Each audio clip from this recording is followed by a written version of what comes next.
that the Israeli military directly attacked or shot at their soldiers or entered the gates. I don't think there are any Israeli military soldiers that are inside UNIFIL bases Yeah. that are injured. They're probably outside. But what we have seen is Israelis, particularly Prime Minister Netanyahu today, calling for the UN Secretary General to evacuate the peacekeepers from there. So this incident happened between Israel and the UN peacekeeping force. Tell us what you understand has gone on between the Israeli forces and the UN. In Lebanon, you mean? In Lebanon, yeah, in southern Lebanon, Yeah, yeah. well, in the past few days, as the Israeli military has invaded South Lebanon, the UN peacekeepers, known as UNIFIL, which consist of more than a dozen countries that contribute troops, and they're there by the mandate of the UN Security Council, have come under fire multiple times. They were first under siege. Then I think the Secretary General Antonio Guterres made some calls and the tanks left. But then there were reports that the Israeli military directly fired shots at some of their bases. Um, Several peacekeepers were injured. There were attacks of direct attacks on their base. And today, the statement from UNIFIL is that Israeli tanks broke through the gate at one of the positions and entered the base with tanks. And then when the peacekeepers tried to liaison with officials or with UN officials, they left. But then they threw explosive inside the base, and despite peacekeepers wearing protective gear, many of them were badly injured and had a lot of respiratory and skin and gastronomical issues. So what we're seeing is as the fighting as IDF has entered South Lebanon, as it's fighting Hezbollah fighters there, the UN peacekeepers are coming under attack from the Israeli military, and that is what the UN has said that. The UN has said it. Multiple members of the Security Council have said it. The United States even took a very strong position that no sides of the warring party should attack or target UN peacekeepers, and that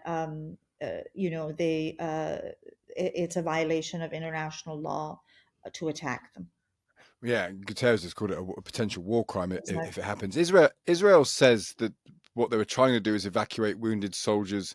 They were talking to UNIFIL, and therefore this is collateral damage, but not serious collateral damage, and they were doing it to get their own people out.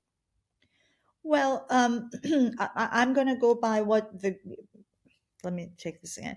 Uh, the statements that we're seeing from UNIFIL over the past few days have said that the Israeli military directly attacked or shot at their soldiers or entered the gates. I don't think there are any Israeli military soldiers that are inside UNIFIL bases Yeah. that are injured. They're probably outside. But what we have seen is Israelis, particularly Prime Minister Netanyahu today, calling for the UN Secretary General to evacuate the peacekeepers from there. Um, the Secretary General, Mr. Guterres, has no authority over peacekeepers. He cannot tell them where to go and what to do. They're there by the mandate of the Security Council, and therefore, the only body that can really tell them to evacuate, to stay, to leave, or to move would be the UN Security Council, because that's their function. Yeah. And once the Security Council deploys peacekeepers, the understanding uh, is that the warring parties don't have agency over them. That's the whole point Yeah. of sending them there. So one side can't tell them you have to go or you have to stay. I understand that but I can't quite see the point of them. Many people listening were saying, what's the function of peacekeepers in a place where there is active war between Hezbollah and Israel? Israel have made an incursion into southern Lebanon. What possible function do the peacekeepers have? Because they're not going to engage in either side, presumably. So what are they supposed to be doing?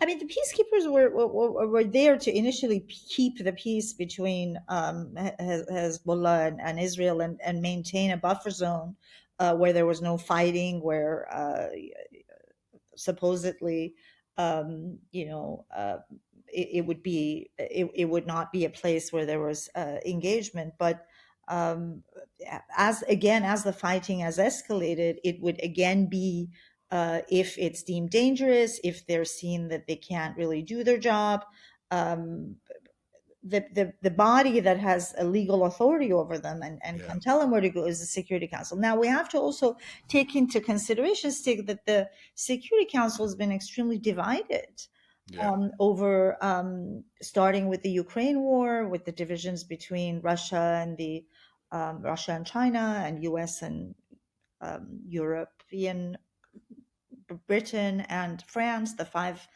powers that have uh, a veto power on the Security Council. So you could potentially maybe see, you know, another contentious debate at the Security yeah. Council over whether they need to call the peacekeepers out or not. So far, we're not even seeing any indications from Israel's allies that they want peacekeepers to leave. To the contrary, France has been very outspoken. The UK has Yeah. been very outspoken. Even the Americans have been very outspoken that the peacekeepers need to stay.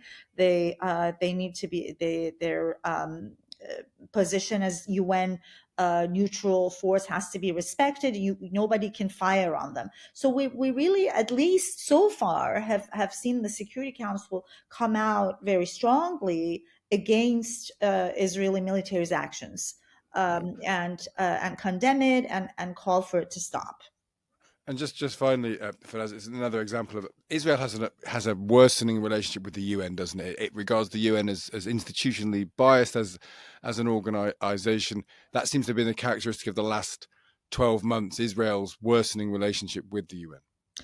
Absolutely. The past year, the relationship that's always been somewhat tense has really deteriorated. It's deteriorated to the point um, where when the Israeli mission to the UN held an October 7th ceremony commemorating the victims and the hostages, and sort of a remembrance of the Hamas's terrorist attack on Israel.